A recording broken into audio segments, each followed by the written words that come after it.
atau bagaimana cara menjaga suhu rohani kita?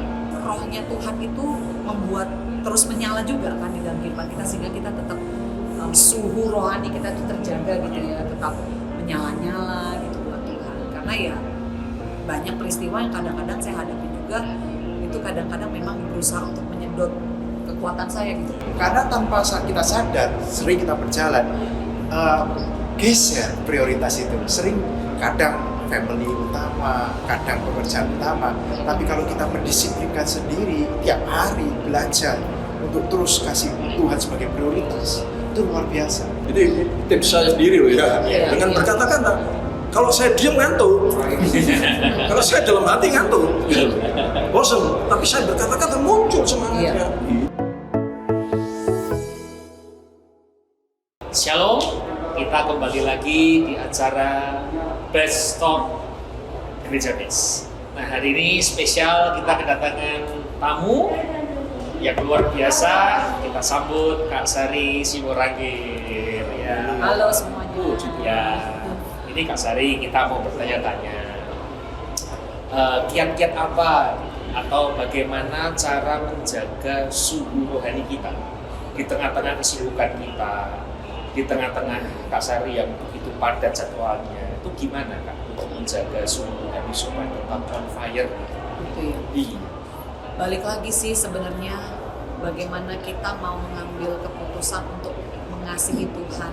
Meskipun kita mungkin punya jadwal yang cukup padat gitu ya, banyak kegiatan yang harus kita lakukan, tetapi seperti tadi firman Tuhan yang kita dengar bahwa tidak boleh ada hal-hal yang lain lebih daripada mengasihi Yesus gitu. Jadi balik lagi sih sebenarnya ya, untuk berusaha untuk mendisiplinkan diri, untuk tetap terjaga di dalam komunitas, punya waktu-waktu doa sendiri, baik ya sendiri maupun sama keluarga gitu ya. Dan juga yaitu dengan kita melayani Tuhan, di situ juga Tuhan rohnya Tuhan itu membuat terus menyala juga kan di dalam kehidupan kita, sehingga kita tetap suhu rohani kita itu terjaga gitu ya, tetap menyala-nyala gitu buat Tuhan. Karena ya banyak peristiwa yang kadang-kadang saya hadapi juga, itu kadang-kadang memang berusaha untuk menyedot kekuatan saya gitu Pak, kalau lagi habis pelayanan, apalagi kalau letih gitu ya, capek gitu, ketemu orang yang nggak pas misalnya kan, itu kadang-kadang ada aja gitu. Tapi itu karena kita mempunyai komitmen untuk apapun. Saya diberkati sekali hari ini dengan khotbahnya bahwa apapun itu pokoknya tidak boleh melebihi dari kasih kita kepada Yesus. Sehingga kalau kita selalu ingat akan hal itu, kadang-kadang kalau kita merasa pun kayaknya kok kendor ya, itu juga berasa gitu, berasa kayaknya nggak enak nih, kayak kering atau kayak rasanya kayak jauh sekali, kok kayak nggak berasa apa-apa gitu. Itu biasanya langsung membuat kita jadi ayo lebih dalam lagi sama Tuhan. Jadi harus mengutamakan Tuhan di atas segala-galanya. Betul. Nah, hari ini saudara kita juga kedatangan hamba Tuhan yang spesial, yaitu Pastor Daeng dan juga Pastor Mendijo. Nah, bicara mengenai menjaga suhu dari Pastor Daeng, kira-kira apa Pak untuk kita supaya kita ini bisa menjaga suhu rohani? Itu Pastor, silakan. Boleh saya awali dengan memuji dulu. Saya kan menikmati tadi pujian dari Sari. Saya lihat tidak fokus ke perform, tapi memang benar-benar fokus memberikan kepada Tuhan. Tidak fokus kepada atraksi suara, tapi fokus kepada memberikan pujian kepada Tuhan. Itu yang saya lihat tadi. Ya. Saya juga sempat mau tanya dari kecil, seperti yang dikatakan tadi. Di YouTube saya lihat CD, nanti saya dengar suaranya kok enggak berubah sama sekali. Gitu loh. Saya suaranya, intonasinya, dialeknya, saya pokoknya denger Isari. Maintainnya gimana begitu. Gitu ya. Oke, sekarang bagaimana suhu itu ya supaya tetap on fire gitu. Saya ada satu pertanyaan buat saya. Mungkin lebih muda yang profesi sebagai artis istilahnya gitu ya, artis spesialis rohani gitu ya. Karena dunianya, lingkungannya itu memang menunjang sekali untuk on fire terus. Habis melakukan tugasnya dengan firman, kumpulnya juga sama orang-orang gereja begitu ya. Makanya Saya itu pikir, Pak, kasih karunia itu loh. Pak. iya. Tapi kalau suhunya masih menurun, ya sebenarnya masih sulit orang-orang yang di luar profesi itu gitu ya. Ya jaganya lebih mudah kalau saya bicara itu. Tapi saya dengar dari beberapa yang sudah diwawancarai ada kejenuhan juga gitu. Saya juga heran juga ada kejenuhan juga gitu. Ya saya nggak bisa ngasih tip karena saya pikir sudah jauh lebih lebih senior. Mungkin Pak Jo ini. Ya, silakan Pastor Radijo. Kalau saya tertarik tadi Kak Sari ada bilang belajar untuk mendisiplinkan diri ya setiap hari untuk ambil waktu buat Tuhan, bikin prioritas lagi buat Tuhan. Itu yang menurut saya harus kita sering lakukan.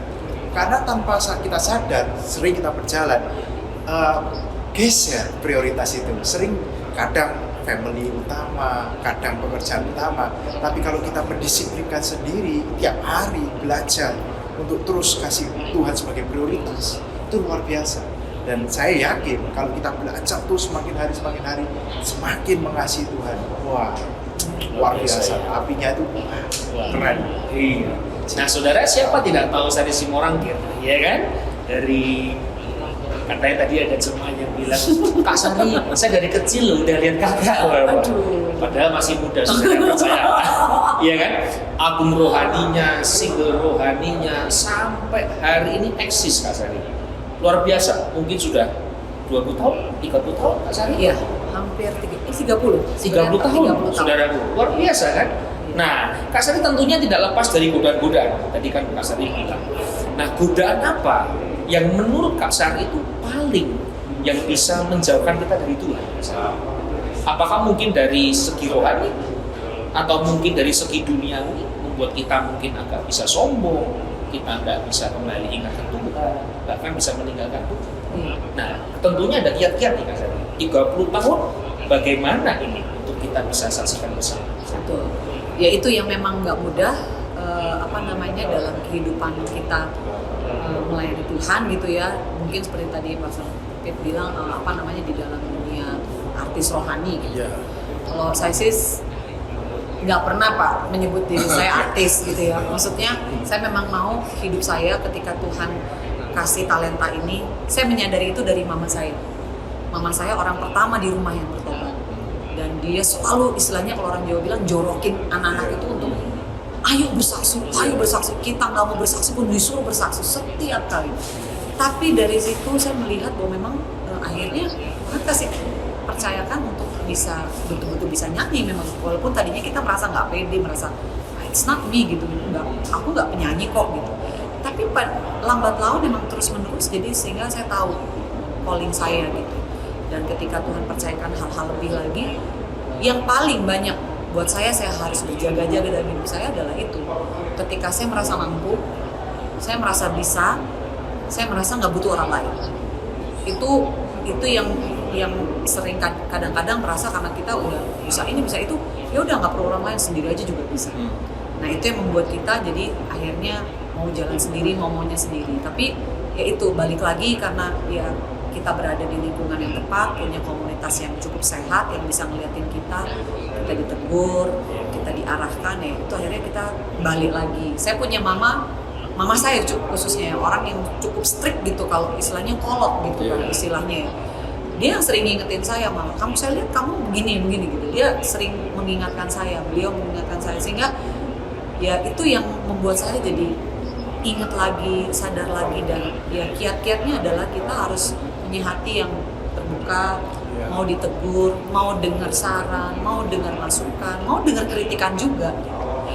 Mau itu kritik yang memang membangun atau tidak membangun, ya kita tetap harus bisa, maksudnya menerima, karena dengan begitu kita bisa jadi orang yang lebih baik, bisa melayani lebih baik, bisa menjadi teman yang lebih baik gitu kan ya. Jadi ya itu sih yang saya lihat ketika saya godaan cepat sekali untuk bisa tergoda karena kita merasa kita bisa, kita mampu, dan kita nggak butuh orang lain. Nah itu kalau begitu tuh jadinya kita mau sendiri, muncul sendiri, padahal Tuhan nggak mau seperti itu. Nah itu sih yang aku berusaha jaga di 30 tahun ini. Bahkan saya ketemu sama teman-teman yang nggak satu gereja sama kita, pelayanan sama-sama di Indonesia, saya berusaha untuk bisa mingle juga sama mereka, bisa berbagi sama mereka, karena buat saya ya nggak ada bedanya, kita nggak ada bedanya, kita sama di hadapan Tuhan, di mata Tuhan. Itu sih. Puji Tuhan. Jadi Haleluya. Ku yakin saat kau berfirman, ku menang saat kau bertindak. Hidupku hanya ditentukan oleh perkataanmu. Ku aman karena kau menjaga. Ku kuat karena kau menopang. Hidupku hanya ditentukan oleh kuasa-Mu.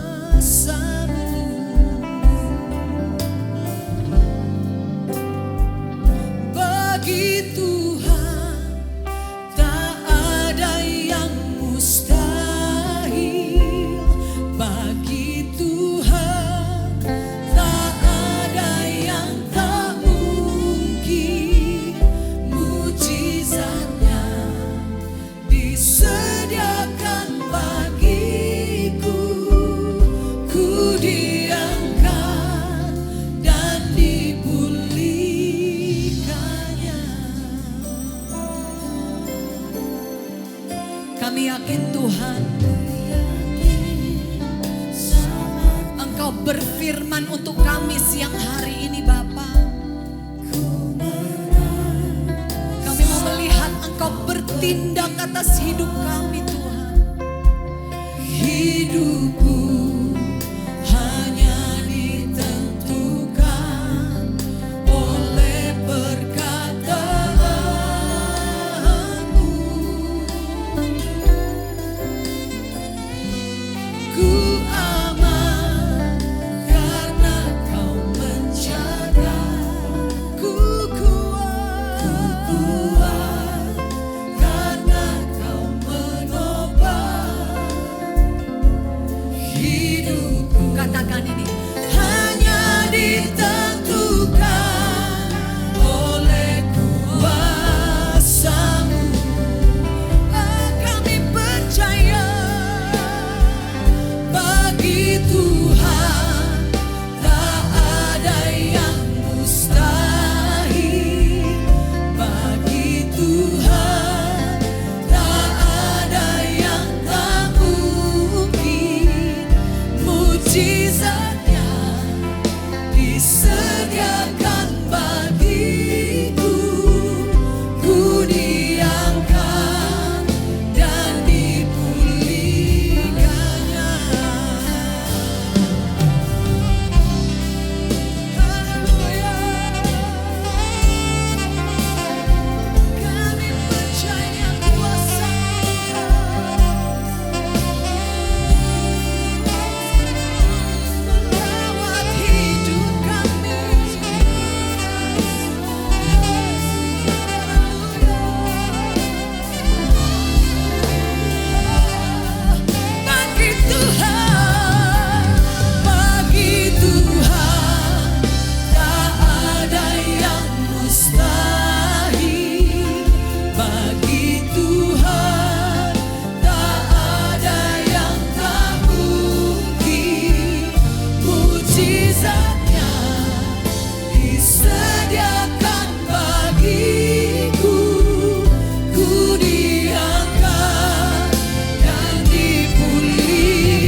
Tuhan. Jadi hari ini tuh kan kita semua negara Tuhan.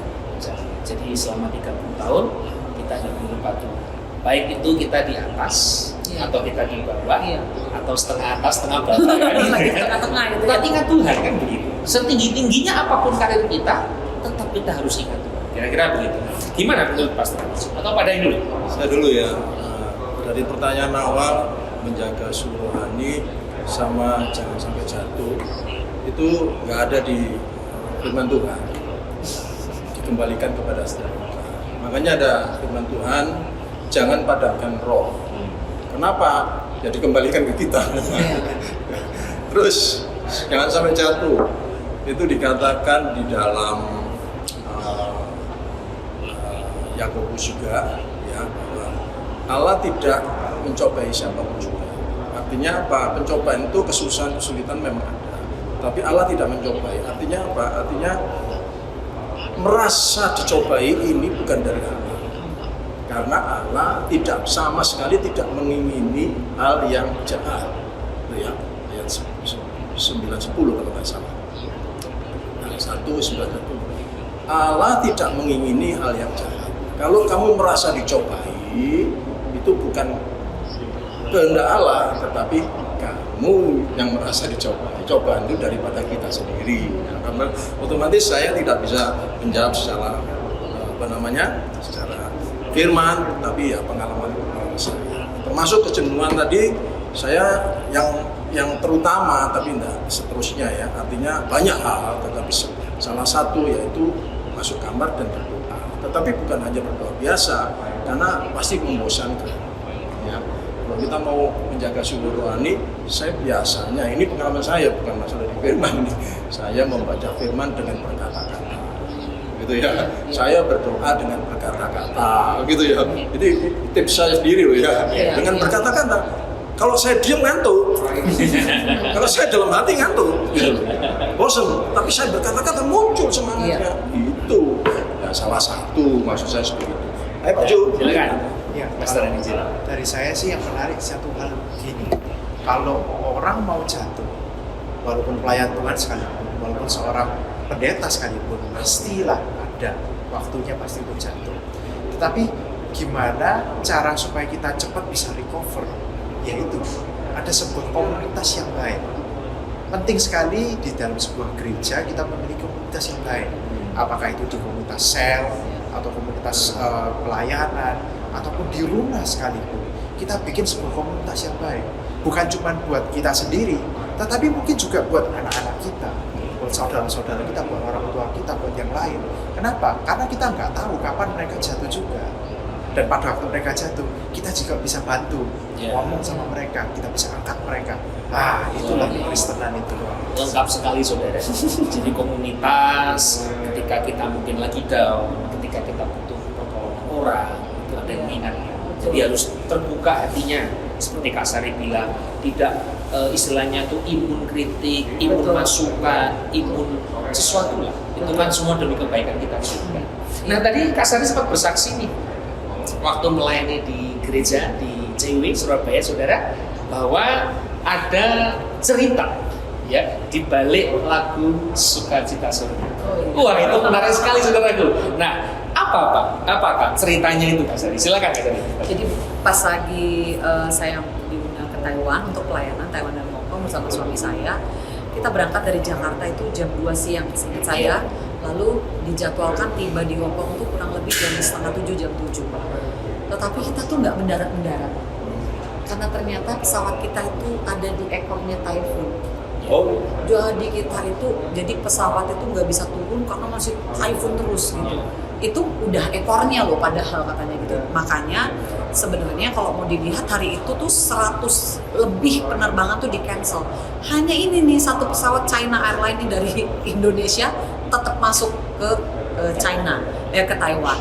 Nah terbang tuh semua mendarat di Hong Kong pun juga petir terus nggak bisa turun, balik lagi sampai ada kalau nggak salah tuh sampai dibuang sedikit ininya supaya nggak terlalu berat ya supaya bisa bertahan gitu. Jadi terus keliling sampai akhirnya kita tuh baru jam 9 malam mendarat di Taiwan. Waktu pertama kali diumumkan bahwa ini cuaca buruk dan semua orang, karena ada satu pertama kali tuh langsung kayak jatuh dari sampai berapa meter gitu ya Pak ya, gitu kayak loncat gitu, kita badannya kayak terbang gitu. Untungnya kita pada pakai seat belt gitu ya. Lalu meja terus makanannya pada jatuh gitu, goyang gini, goyang, pokoknya kiri kanan atas bawah sampai orang pada jerit gitu ya. Saya bingung, aduh Tuhan, ini saya anak-anak ada di rumah, saya berdua sama suami saya. Ini kalau saya berangkat malam hari ini gimana ya anak-anak itu? Maksudnya selalu saya ngelihat di kaca, udah gelap, mau minta tolong sama siapa, nggak ada yang bisa tolong kita nih begini. Akhirnya kita berdua ya itu cuma nyanyi, berdoa, terus daripada dengar orang teriak-teriak gitu, kita pakai headphone supaya dengar mereka teriak-teriak itu kayaknya malah jadi kita down kan. Jadi saya nyanyi, saya berdoa sama Tuhan sampai ya itu saya ngelihat bahwa di tengah badai sekalipun Tuhan berkuasa di situ dan kita bisa melewati badai itu. Nah terbuktinya hari ini aku hidup ada itu, kalau melihat pada waktu aku mendarat waktu itu, terus kita melihat berita di TV, itu benar-benar taifunnya pada waktu itu yang kita alami itu salah satu yang terbesar yang pernah terjadi juga di Taiwan. Sampai orang tuh terbang, pegang pohon, pegangan tuh sampai kayak mau terbang. Tuhan, kalau memang Tuhan izinkan kami bisa hidup itu benar-benar karena Tuhan. Jadi benar-benar tetap waktu itu walaupun ada takut ada. Iya. Takut mati juga ada waktu itu. Pasti. Tapi tetap ada sukacita karena yakin. Kalaupun aku berangkat, suami berangkat malam itu, Tuhan panggil, kita tahu mau kemana. Yeah. Dan kita juga punya keyakinan bahwa pastilah apapun itu, anak-anakku juga akan dipelihara oleh Tuhan. Itu sih, jadi seperti itu, mengingatkan diri sendiri. Mungkin ya seperti kata pastor tadi ya, berkata-kata gitu, mengingatkan. Semangat diri sendiri. Betul.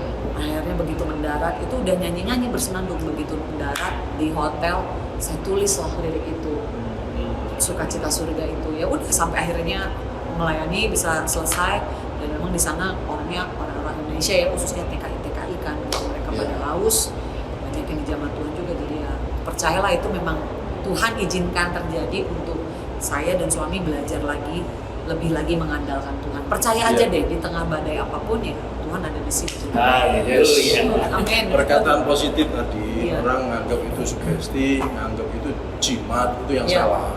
Tapi sebenarnya untuk membangun diri iman kita sendiri, dan lagi juga ya namanya sini kan banyak iblis ya yang selalu intimidasi supaya kita jatuh dan lain sebagainya. Makanya kalau perkataan positif itu sungguh membuat kita bangkit. Amin. Yang tadi itu Yakobus 1 ayat 13, Allah tidak pernah mencobai. Ya, yang merasa dicobai itu kita sendiri. Allah tidak pernah mengingini yang jahat.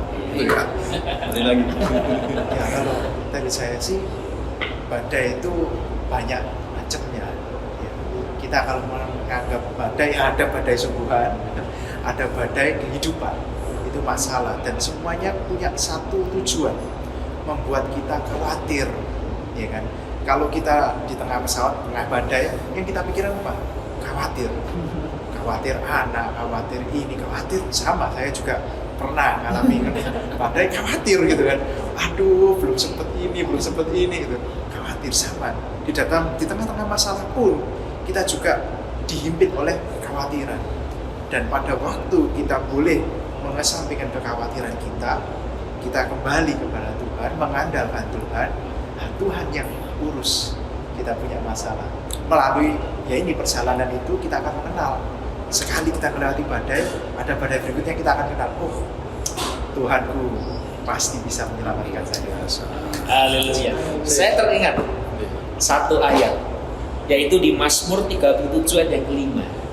Begini, demikian bunyinya, serahkanlah hidupmu kepada Tuhan dan percayalah kepadanya, dan Ia akan bertindak. Jadi kapan Tuhan bertindak? Ketika kita menyerahkan hidup kita dan kita percaya Tuhan bertindak. Banyak orang yang menurut saya Pak dan Kak Sari, orang tidak mau menyerahkan hidupnya sama Tuhan, tidak mau percaya, tapi minta Tuhan bertindak. Atau sebaliknya, ada orang yang menyerahkan hidupnya sama Tuhan, tapi nggak percaya dan minta bertindak. Nah itu kan nggak bisa. Ini dengan jelas bahwa ketika Tuhan bertindak, ketika kita menyerahkan dan kita percaya, maka Tuhan bertindak. Wah, luar biasa sekali kesaksian dari Kak Sari. Nah, saudara, kita sudah di ujung acara. Kita akan minta yaitu closing statement ini dari narasumber yang luar biasa. Mungkin dimulai dari Pastor Andijo dulu. Apa nih closing statementnya pada acara hari ini? Dari saya tetap andalkan Tuhan nomor 1. Amin. Prioritaskan Tuhan, mengasihi Tuhan terutama. Amin. Kalau kita lakukan itu disiplin setiap hari, pastilah walaupun ada masalah, ada badai, ada apapun juga, kita bisa melewatinya dengan baik. Yes. Pastor Daeng, silakan Pastor Ya, Daeng. anugerah itu harus kita jaga. Ya, baik anugerah keselamatan, anugerah bisa nyanyi, menjadi berkat, bagi Tuhan. 30 tahun, Pak. Itu Luar biasa ya. bagi saya memang anugerah yang luar biasa, harus dipertahankan, ya, dan harus dijaga. Jangan sampai membuat Tuhan tidak diuntungkan, tetapi Ya. sebaliknya kita yang diuntungkan. Ya. Ya, hati-hati, musuh kita itu banyak. Ya, kembali lagi yang saya katakan tadi, berbicara yang penting khawatir memang ada, takut memang ada, tetapi jangan sampai memperkatakan yang negatif. Ya, karena Ayub itu izin dulu. Apalagi kita ngomongnya negatif, jadi iblis tidak perlu izin buat kita. itu kalau bagi saya begitu. Ya itu terlalu lama. Silakan Kak Bisa Sari. tepat nanti. Bawain memang begitu ya. Silakan Kak Sari. Ya, saya Kak ya Sari. sama-sama aja sih sebenarnya bahwa ketika kita mengenal siapa Tuhan kita, mengenal pribadinya, mengenal apa yang dia bisa lakukan dalam hidup kita, ya kita bisa berserah kepada dia. Karena udah terbukti, kita coba berusaha menaruh harapan kita kepada mungkin kebisaan kita, skill kita, ataupun keuangan kita. Orang yang kita percaya bisa mengkhianati kita, tetapi Tuhan nggak pernah mengkhianati kita. Justru kita yang kadang-kadang nggak setia sama Tuhan. Tapi ya itulah, kesetiaan kita itu adalah yang Tuhan cari, yang Tuhan lihat. Jadi ya lakukan aja apapun itu, sekecil apapun, melayani pun mungkin yang nggak di atas panggung gitu ya. Iya. Selalu kita lakukan. Dulu juga saya sebelum ada di atas panggung juga saya melayani, ya pegang OHP gitu ya. Dari semua yang tidak terlihat, Tuhan juga akan bawa kita menjadi orang yang dipercaya lebih lagi. Jadi ya lakukan aja dengan setia seberapapun yang ada di dalam hidup dan tangan kita. Haleluya. Puji Amin. Tuhan.